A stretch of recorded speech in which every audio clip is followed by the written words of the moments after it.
തൃശ്ശൂരിൽ നിന്ന് ട്രെയിൻ കയറി നമ്മളിപ്പോൾ തിരുവനന്തപുരം സെൻട്രൽ റെയിൽവേ സ്റ്റേഷനിൽ എത്തിയേക്കുവാണ് കേട്ടോ. അപ്പോൾ എൻ്റെ വ്യൂവേഴ്സൊക്കെ വിചാരിക്കുന്നുണ്ടാവും എന്തോ ഇത് ഇൻട്രൊഡക്ഷൻ ഒന്നും ഇല്ലേ, സാധാരണ വെൽക്കം ടു സന്ധ്യാസ് വ്ളോഗ്സ് എന്ന് പറഞ്ഞാണല്ലോ തുടങ്ങുന്നതെന്നല്ലേ. അത് ഒരു 2 മിനിറ്റിലേക്ക് ഒന്ന് ഹോൾഡ് ചെയ്തേക്കും കേട്ടോ. കാരണം നമ്മുടെ പ്രധാനപ്പെട്ട സ്ഥലം നമ്മൾ എവിടേക്കാണോ വന്നേക്കുന്നത് അവിടെ വെച്ച് പറയാം ഇന്നത്തെ ഇൻട്രൊഡക്ഷൻ എന്ന് വിചാരിച്ചു. അതായത് തിരുവനന്തപുരം സെൻട്രൽ റെയിൽവേ സ്റ്റേഷനാണ്. അപ്പോൾ നമ്മളിത് ഇവിടെ വന്ന് ഇറങ്ങി നമ്മൾ പോകാൻ പോണത് നമ്മുടെ ഇന്നത്തെ ഒരു പ്രധാന ഡെസ്റ്റിനേഷൻ പോയിന്റിലേക്കാണ്. ഏതാണെന്നറിയാലോ അല്ലേ, നമ്മൾ കമ്പനിയിൽ തന്നെ മനസ്സിലായിട്ടുണ്ടാവുമല്ലോ. നമ്മൾ വന്നിരിക്കുന്നത് കോവളം ഒന്ന് ചുറ്റി കാണാൻ വേണ്ടിയാണ്. അപ്പോൾ അതായത് നമ്മൾ കോവളം അവിടെ മെയിൻ സ്ഥലത്ത് വന്ന് ഇറങ്ങി അവിടെ നിന്ന് നേരെ ബീച്ചിലേക്ക് വന്നേക്കുവാണ്. ഇതാണ് എല്ലാവർക്കും അറിയാവുന്ന കോവളം ബീച്ച്. എനിക്ക് തോന്നുന്നു ഒരുവിധപ്പെട്ട എല്ലാവരും വന്നിട്ടുണ്ടാവുമായിരിക്കും ഇവിടെ അല്ലേ. അപ്പം മനോഹരമായൊരു ബീച്ചാണ്. അപ്പോൾ ഇന്നത്തെ ഇൻട്രൊഡക്ഷൻ ഇവിടെ നിന്ന് തന്നെയാവട്ടെ. Hello friends, welcome back to my YouTube channel. Welcome to Sandhya's vlogs. ഇന്ന് നമ്മൾ വന്നിരിക്കുന്നത് കോവളം ബീച്ചിലാണ്. നമുക്ക് ഇവിടുത്തെ മനോഹരമായ കാഴ്ചകളൊക്കെ കാണാം. ഞാനിവിടെ കോവളം ബീച്ചിൽ വരുന്നത് ഇത് 2ാമത്തെ തവണയാണ് കേട്ടോ. ഒരു നിയർലി ഒരു 10-12 വർഷങ്ങൾക്ക് മുമ്പ് ഞാനിവിടെ വന്നിട്ടുണ്ടായിരുന്നു. പക്ഷേ ആ സമയം ഇവിടെ അങ്ങനെ ഒരു സീസൺ അല്ലായിരുന്നു. ഒരു മെയ് മാസത്തിലാണ് ഞാൻ വന്നത്. അപ്പോൾ അറിയാമല്ലോ ഇവിടെ അങ്ങനെ സീസണൊന്നും അല്ല ആ ടൈമിൽ. പക്ഷേ ശരിക്കും ഈ ഒക്ടോബർ, നവംബർ, ഡിസംബർ, ജനുവരി, ഫെബ്രുവരിയാണ് ഇവിടെ നല്ല സീസൺ ടൈം. ഫോറിനേഴ്സിൻ്റെയും അതുപോലെ ഒരുപാട് ആളുകൾ പല സ്ഥലത്തു നിന്നും ഇങ്ങോട്ട് വരുന്നൊരു സമയമാണ് ഈ ഒരു കാലഘട്ടം.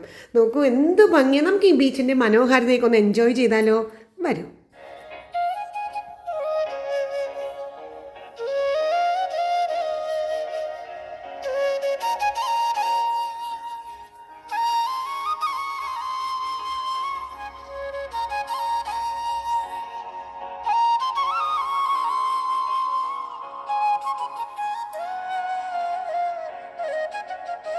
ഞാനിപ്പോൾ ശരിക്കും ബീച്ചിലേക്ക് ഇന്ന് വന്നത് ഏകദേശം ഒരു 5 മണി 5:15 ആയി കേട്ടോ. ആ സമയമാണ് ഞാൻ എത്തിയത്. ഇപ്പോൾ വന്നിട്ട് ഒരു 10-15 മിനിറ്റ് ആയി.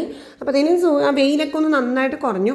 ഞാൻ ഈ ബീച്ചിൽ മാത്രമേ ഉള്ളൂ ഇങ്ങനെ ബീച്ചിൻ്റെ സൈഡിൽ ഇങ്ങനെ കിടക്കാനായിട്ടൊക്കെ ഉള്ള ഇങ്ങനെ സ്ഥലങ്ങളും അതുപോലെ കുടകളും ഒക്കെ കണ്ടേക്കണം കേട്ടോ. എനിക്ക് ഇനി വേറെ എവിടെയെങ്കിലും ഉണ്ടോ എന്ന് അറിയില്ല കേട്ടോ. നമ്മുടെ കേരളത്തിൽ ഞാനിവിടെ മാത്രമേ കണ്ടിട്ടുള്ളൂ. നല്ല ഭംഗിയുണ്ടല്ലോ ഇത് കാണാനായിട്ട്. ഇപ്പോൾ വെയിലെല്ലാം പോയി. ഞാൻ വന്ന സമയത്ത് കുറച്ച് വെയിലുണ്ടായിരുന്നു. ഇപ്പോൾ വെയിലൊക്കെ പോയി കേട്ടോ. പ്രത്യേകിച്ചും ശനിയാഴ്ച കൂടി ആയതുകൊണ്ട് ഭയങ്കര തിരക്കാണ്. നാളെ അവധിയാണല്ലോ, പൊതു അവധിയാണല്ലോ. ഞായറാഴ്ച അവധിയായതുകൊണ്ട് എല്ലാവരും തന്നെ ഒരുവിധം നല്ല തിരക്കുണ്ടായിരുന്നു ബീച്ചിൽ.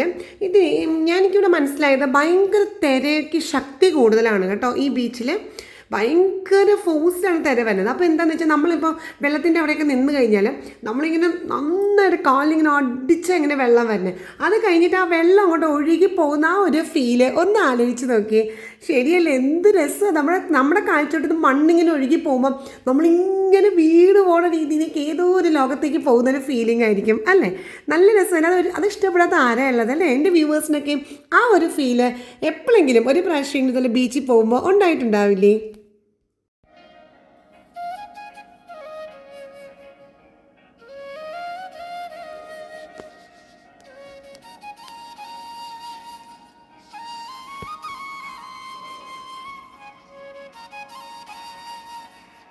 ഇനി നമുക്ക് കടലിൻ്റെ യഥാർത്ഥമായ ശബ്ദമൊന്ന് ആസ്വദിച്ചാലോ?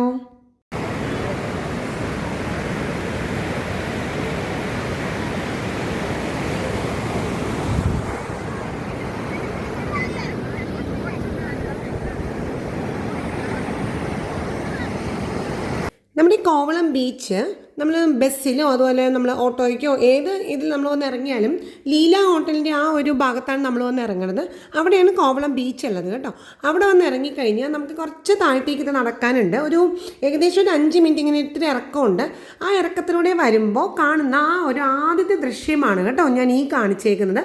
ഈ ഭാഗമാണ് നമ്മൾ അവിടെ ഇറങ്ങി വരുമ്പോൾ തന്നെ നമ്മൾ ആദ്യം കോവളം ബീച്ചിൻ്റെ മനോഹാരിത കാണുന്നത് ഈ ഭാഗമാണ്. നോക്കൂ, ഒരുപാട് കുട്ടികളിങ്ങനെ നിരന്നിരിക്കും കേട്ടോ. തിര ഇങ്ങനെ അടിച്ച് വരുമ്പോഴേ നല്ല രസം. ഇവരുടെ മേത്തേക്ക് ഇങ്ങനെ വെള്ളം വന്ന് വീഴുമ്പോൾ കുട്ടികൾക്കത് ഭയങ്കര ഇഷ്ടമാണ്. സത്യം പറയാം, എനിക്ക് ഭയങ്കര ഇഷ്ടപ്പെട്ടു കേട്ടോ. നന്നായിട്ട് നമുക്കത് എനിക്ക് തോന്നുന്നു എല്ലാവർക്കും ഇല്ലേ എൻജോയ് ചെയ്യാൻ പറ്റുന്ന ഒരു സ്ഥലം തന്നെയാണ്. ബീച്ച് ഇഷ്ടമില്ലാത്ത ആരാ ഉള്ളത് അല്ലേ. എല്ലാവർക്കും ബീച്ച് ഇഷ്ടമായിരിക്കും. പ്രത്യേകിച്ചും ഇത്രയും നല്ല തിരകളും ഇതൊക്കെ ഉള്ളപ്പോൾ നമുക്കതിനെ ഭയങ്കരമായിട്ട് എൻജോയ് ചെയ്യാൻ പറ്റും. സൂര്യൻ നോക്ക് അസ്തമിക്കാൻ എന്തൊരു ഭംഗിയായി, ഈ ഒരു മനോഹാരിത കണ്ടു നിൽക്കാൻ തോന്നിപ്പോകൂലേ ശരിക്കും. ഇപ്പോൾ ഒരു 6 മണി സമയമായി കേട്ടോ. ഞാൻ പറഞ്ഞാൽ അവിടെ നിന്ന് ഇറങ്ങി വരുമ്പോൾ കാണുന്ന ആദ്യത്തെ ഭാഗമാണിത്. കണ്ടോ, ഇങ്ങോട്ടാണ് നമ്മൾ ബീച്ചിലേക്ക് കയറി വരുമ്പോൾ ആദ്യം കാണുന്നത്. ഇതിന് ശേഷമുള്ള കാഴ്ചകൾ ഞാൻ ഈ വീഡിയോയിൽ ഞാൻ കാണിക്കുന്നുണ്ട് കേട്ടോ. നമുക്കിതിങ്ങനെ ഓരോ ഭാഗം കണ്ട് കണ്ട് പോകാം. കോവളം ബീച്ചിൻ്റെ മിക്ക സ്ഥലങ്ങളിലും പാറക്കെട്ടുകളുണ്ട്. അപ്പോൾ തിര നല്ല ശക്തിയായിട്ട് വരുന്ന ബീച്ചാണ് കേട്ടോ ഇത്. അപ്പോൾ ആ തിര വന്ന് ഇങ്ങനെ ഈ പാറക്കെട്ടിലേക്ക് വന്ന് അടിക്കുമ്പോൾ വെള്ളം അങ്ങനെ തെറിച്ച് പോകും മുകളിലേക്ക്. അത് ഭയങ്കര ഭംഗിയാണ് കാണാനല്ലേ. അവിടെയെല്ലാം കുറേ ബിൽഡിങ്സുകളുണ്ട് കേട്ടോ. അപ്പുറത്തെ സൈഡിൽ താമസിക്കാനും അതേപോലെ തന്നെ ഭക്ഷണം കഴിക്കാനും എല്ലാമായിട്ട് ഒരുപാട് ഭയങ്കര സജീവമായിരിക്കുന്നൊരു ബീച്ചെന്ന് തന്നെ പറയാം. അവിടെയൊക്കെ പതുക്കെ ലൈറ്റുകളൊക്കെ ഇട്ട് തുടങ്ങി. പിന്നെ അത് കരിക്കിൻ്റെ കടകൾ, ബജ്ജി കടകൾ എന്ന് വേണ്ട അങ്ങനെ ഒരുപാട് ഒരു ബീച്ചിൽ ഉള്ള തരത്തിലുള്ള എല്ലാ തരത്തിലുള്ള കുഞ്ഞു കുഞ്ഞു സ്നാക്സും ഇവിടെ അവൈലബിൾ ആണ്. കരിക്ക് ഒരുപാട് കിട്ടുന്നൊരു സ്ഥലമാണ് കേട്ടോ ഇത്.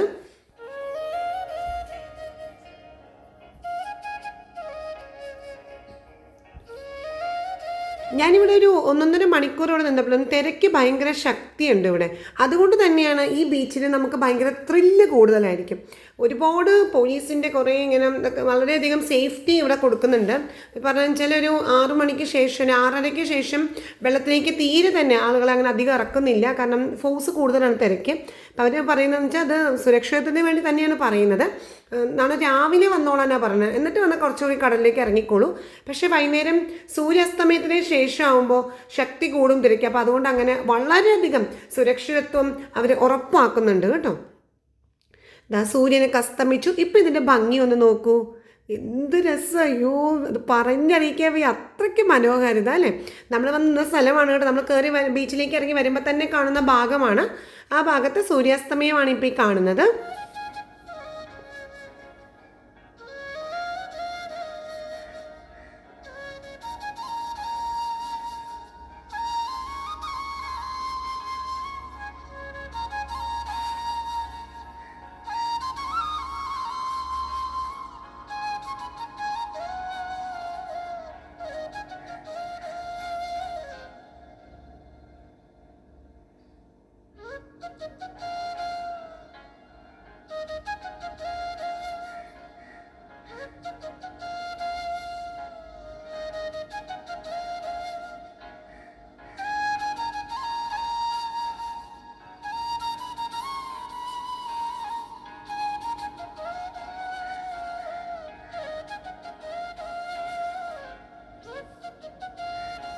ഞങ്ങൾ തിരുവനന്തപുരത്ത് വന്ന് ഇറങ്ങിയപ്പോൾ തന്നെ ഏകദേശം ഒരു 3 മണി 3:30 ആയി കഴിഞ്ഞു. പിന്നെ റൂമിൽ ചെന്ന് ഒന്ന് ഫ്രഷായിട്ട് നമ്മൾ ഇറങ്ങിയതാണ്. അതുകൊണ്ട് തന്നെ പകൽ സമയം, അതായത് രാവിലെ സമയത്തെ ബീച്ചിൻ്റെ മനോഹാരിത അന്ന് കാണാൻ സാധിച്ചില്ല.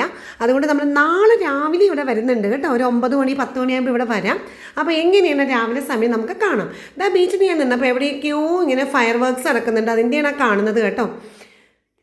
ഇപ്പം ഞാൻ ബീച്ചിൻ്റെ സൈഡിൽ ഇതിൽ കൂടി ഇങ്ങനെ നടക്കുകയാണ് കേട്ടോ. ഒരുപാട് ആളുകളുണ്ട്, കുട്ടികളൊക്കെ ഒരുപാട് എൻജോയ് ചെയ്യുവാണ്. പ്രത്യേകിച്ച് സ്കൂൾ കൂടി വെക്കേഷനല്ലേ, എൻജോയ് ചെയ്യാൻ പറ്റിയ സമയമാണല്ലോ അല്ലേ.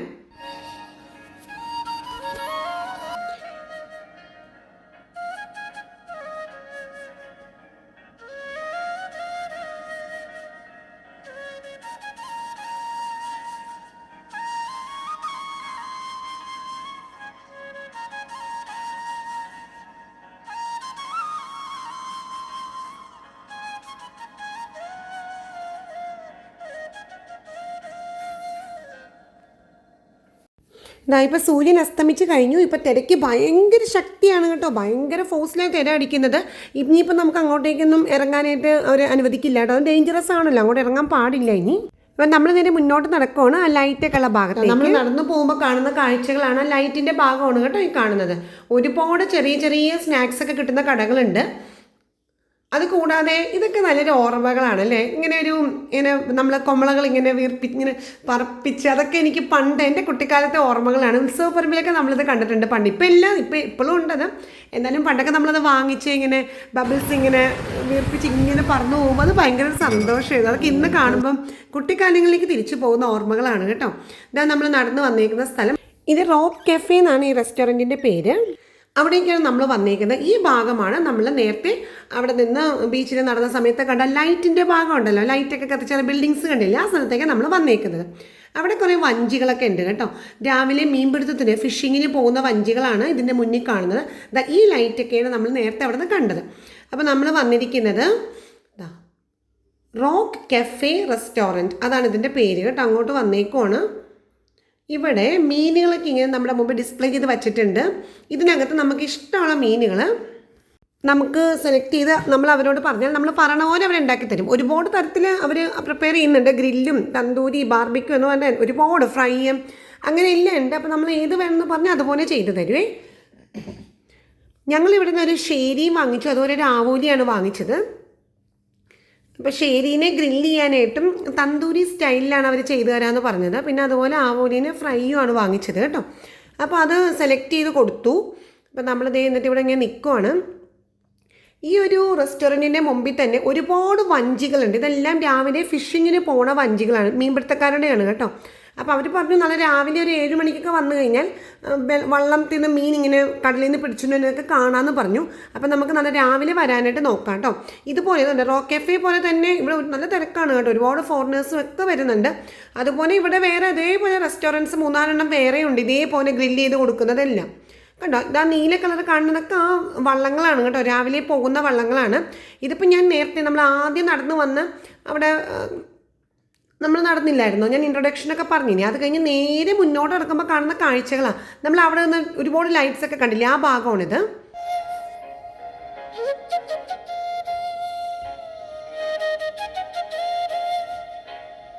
ഇത് കണ്ടോ, ഇത് തന്തൂരിയായിട്ട് ചെയ്യുകയാണ്. നമ്മൾ പറഞ്ഞില്ലേ നമ്മളൊരു മീൻ അങ്ങനെ ഷേരി അങ്ങനെ ചെയ്യാനായിട്ട് കൊടുത്തിട്ടുണ്ടല്ലോ. അപ്പോൾ അതിനെ അങ്ങനെ അവിടെ പ്രിപ്പയർ ചെയ്തുകൊണ്ടിരിക്കുവാണ് കേട്ടോ. അപ്പോൾ നമുക്കത് ഇവിടെ വെയിറ്റ് ചെയ്യാം.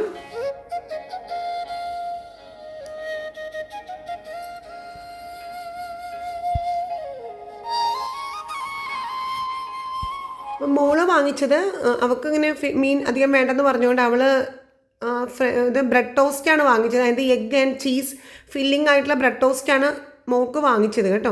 നമുക്ക് മീൻ വേണ്ടാന്ന് പറഞ്ഞുകൊണ്ട് ഞങ്ങളുടെ ഫ്രൈ മീനും എത്തി, അതുപോലെ ബാർബിക്യൂ എത്തി. ഇവിടെ ഭയങ്കര കാറ്റാണ് കേട്ടോ. ഇപ്പോൾ സമയം ഒരു 9:30 അപ്പോൾ നല്ല കാറ്റുണ്ട് കടലിൽ. അപ്പോൾ അതുകൊണ്ട് ഇതൊരു മെഴുകുതിരി വെളിച്ചത്തിലാണ് ഈ ഒരു റെസ്റ്റോറൻറ്റ്. മെഴുകുതിരി അല്ല, നമ്മൾ പണ്ടത്തെ ചിമ്മിണി വിളക്കുണ്ടല്ലോ അതിലാണ്. അപ്പോൾ കാറ്റിങ്ങനെ അടിക്കുമ്പോൾ ശരിക്കും ചിമ്മിണി വിളക്കാകുമ്പോൾ ഒരു മൊത്തത്തിലിങ്ങനെ മൂടിയാണ് ഇരിക്കുന്നത്. പക്ഷെ എന്നാലും ആ കാറ്റടിച്ചിട്ട് ചിമ്മിണി വിളക്കിൻ്റെ തീയൊക്കെ കെട്ടുപോയി. അപ്പോൾ അതുകൊണ്ടാണ് ഇത് കാണാൻ പറ്റാത്ത കേട്ടോ മീൻ. ആവോലിയാണ് കേട്ടോ ഇത് ഫ്രൈ ചെയ്ത് വെച്ചേക്കുന്നത്. ഒരു മണിക്കൂറത്തേക്ക് നല്ലൊരു ഭയങ്കര മിനിമം വെളിച്ചം ഉണ്ടായിരുന്നുള്ളൂ. പിന്നെ അതൊക്കെ കഴിഞ്ഞപ്പോഴത്തേനും കാറ്റൊക്കെ ഒന്ന് കുറഞ്ഞപ്പോഴാണ് വെളിച്ചം വന്നത്. പിന്നെ ഞങ്ങൾ അതിൻ്റെ കൂടെ ബട്ടർ നാനും വാങ്ങിച്ചു, അതുപോലെ തന്നെ പൊറോട്ടയും വാങ്ങിച്ചു, പിന്നെ മിക്സഡ് ഫ്രൂട്ട് ജ്യൂസും വാങ്ങിച്ചായിരുന്നു. ഇതൊന്നും ഇതിനകത്ത് കാണുന്നില്ല കേട്ടോ, കാരണം ഇരുട്ടായതുകൊണ്ട്. പക്ഷെ നമുക്ക് അവിടെ നിന്ന് കഴിക്കുമ്പോൾ അങ്ങനെ ഇരുട്ട് തോന്നിക്കുന്നില്ല. പക്ഷേ ഇങ്ങനെ ക്യാമറയിലേക്ക് നമ്മൾ എടുക്കുമ്പോഴേ ഇരുട്ട് ഫീൽ ചെയ്ത്. ഇപ്പോൾ ലൈറ്റൊക്കെ വന്നു. ഇപ്പോൾ ഇത് കണ്ടോ, ഒരുപാട് പേര് വേറെ ഓർഡർ ചെയ്തിട്ടുണ്ട്. ഇത് തന്തൂരി ചിക്കനാണ് കേട്ടോ. തന്തൂരി അടുപ്പിനകത്തേക്ക് വെക്കുകയാണ്. ഇത് ഞങ്ങൾ ഓർഡർ ചെയ്തതല്ല, അവിടെ വന്നേക്കുന്ന വേറെ ആളുകളാണ്. അപ്പം ഞാനിങ്ങനെ പോയി നോക്കി നിൽക്കുമായിരുന്നു. ഈ അടുപ്പിനകത്തേക്ക് അവർ വെക്കുകയാണ്.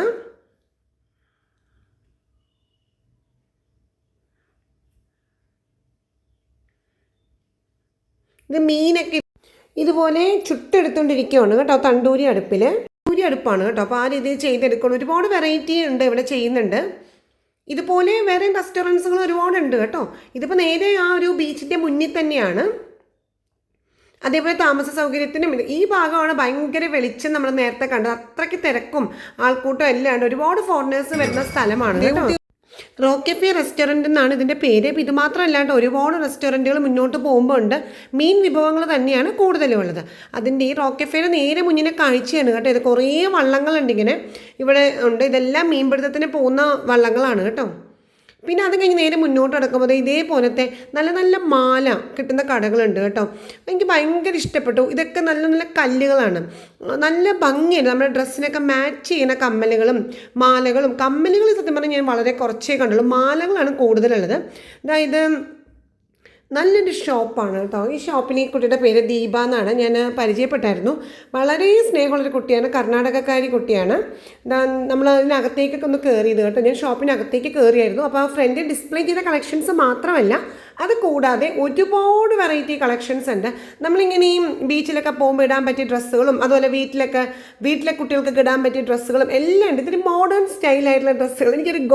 ഞാൻ ഗോവയിൽ പോയിട്ടില്ല, പക്ഷെ എന്നാലും എനിക്ക് നമ്മൾ വേറെ യൂട്യൂബിലൊക്കെ കണ്ടിട്ടുണ്ടല്ലോ, അതുപോലെ തോന്നി. അങ്ങനത്തെ സ്ഥലങ്ങൾ പോലെ തോന്നി. നല്ല മോഡേൺ ഡ്രസ്സുകളും കുട്ടികൾക്ക് ഇടാൻ വീട്ടിലേക്ക് ഇടാനൊക്കെ പറ്റിയതൊക്കെ നല്ല ഭംഗിയുണ്ട്. അത് കൂടാതെ ഒരുപാട് കളക്ഷൻസ് വളയുടെയും മാലയുടെയൊക്കെ നമ്മൾ സാധാരണ കാണുന്ന തരത്തിലുള്ള അല്ല, അതിൽ നിന്നും കുറച്ച് വ്യത്യസ്തമായ തരത്തിലുള്ള മാലകളൊക്കെ ഇവിടെ ഞാൻ കണ്ടു കേട്ടോ. ഞാൻ കുറച്ച് വാങ്ങിച്ചിട്ടുണ്ട്, ഞാൻ എല്ലാം കാണിച്ചു തരാം കേട്ടോ. ഇത് കണ്ടോ, ഈ ബ്ലൂ ഒക്കെ നല്ല ഭംഗിയുണ്ട്, നമ്മുടെ ഏത് കളർ ഡ്രസ്സിനും മാച്ചിങ്. പിന്നെ അത് കഴിഞ്ഞ് തൊട്ടിപ്പുറത്ത് കാണാൻ ടാറ്റു സ്റ്റുഡിയോ ആണ്. ഇത് ഞാൻ പറഞ്ഞ ദീപയുടെ ഹസ്ബൻഡിൻ്റെ കടയാണ്. ഇതെല്ലാം ഇങ്ങനെ അടുത്ത് നിരനിരയായിട്ട് കടകളാണ് കേട്ടോ. അവിടെയും ഇതേപോലെ കുറച്ച് ഇതുപോലെ തന്നെ നമ്മുടെ മാലയും ഇതൊക്കെ ഉണ്ട്. അത് കൂടാതെ ടാറ്റു അതുകൂടി ഇതിനകത്തുണ്ട്. ശ്രീ ശിവ എന്നാണ് ഈ ടാറ്റു സ്റ്റുഡിയോൻ്റെ പേര്. അതേപോലെ ഈ മാലയുടെ കടയുടെ പേര് അത് തന്നെ. നമ്മുടെ റോക്ക് കഫേ കഴിഞ്ഞിട്ട് നേരെ മുന്നോട്ട് നടക്കുമ്പോൾ കാണുന്നതാണ്. നല്ല ഭംഗിയാണ് കേട്ടോ. ഒരുപാട് കളക്ഷൻസ് ഉണ്ട് മാലയുടെയൊക്കെ. എനിക്ക് ഭയങ്കര ഇഷ്ടപ്പെട്ടു. ഞാൻ കുറച്ച് വാങ്ങിക്കുകയും ചെയ്തു കേട്ടോ. അപ്പം ഞാൻ വീടെത്തിയിട്ട് ഞാൻ വാങ്ങിച്ചതെല്ലാം ഞാൻ കാണിച്ചു തരാം കേട്ടോ. അപ്പോൾ ഇവിടെ വരെയാണ് ബീച്ചിൻ്റെ ഒരു ഭാഗം എന്ന് പറയുന്നത്. പിന്നെ നമുക്ക് ഇങ്ങോട്ട് തിരിയണം. പിന്നെ ഇങ്ങോട്ടേക്ക് ടേൺ ചെയ്യുമ്പോഴാണ് ബീച്ചിൻ്റെ അടുത്ത ഭാഗം. അത് നമുക്ക് നാളെ രാവിലെ വെളിച്ചത്ത് വന്ന് ഞാൻ എടുത്തിട്ട് ഞാൻ വീഡിയോ കാണിച്ചു തരാം കേട്ടോ. അതാ നോക്കൂ, ഈ ഡിസ്പ്ലേയിലെ മാലകളൊക്കെ.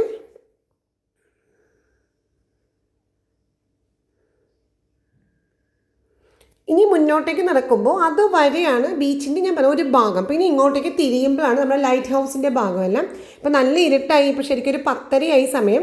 അപ്പോൾ ഇന്നിപ്പോൾ നമ്മൾ തിരിച്ചു പോകുകയാണ്. നാളെ രാവിലെ നമുക്കൊരു 9 മണിയാകുമ്പോൾ എത്തിയിട്ട് ആ ലൈറ്റ് ഹൗസിൻ്റെ ബാക്കി ഭാഗങ്ങളും അതേപോലെ നമ്മൾ ഇപ്പോൾ ഈ രാത്രി സമയത്ത് വന്ന് കണ്ട സ്ഥലങ്ങളുടെ എല്ലാം രാവിലെ നേരം വെളുക്കുമ്പോൾ മനോഹാരിത നമുക്ക് കാണാം.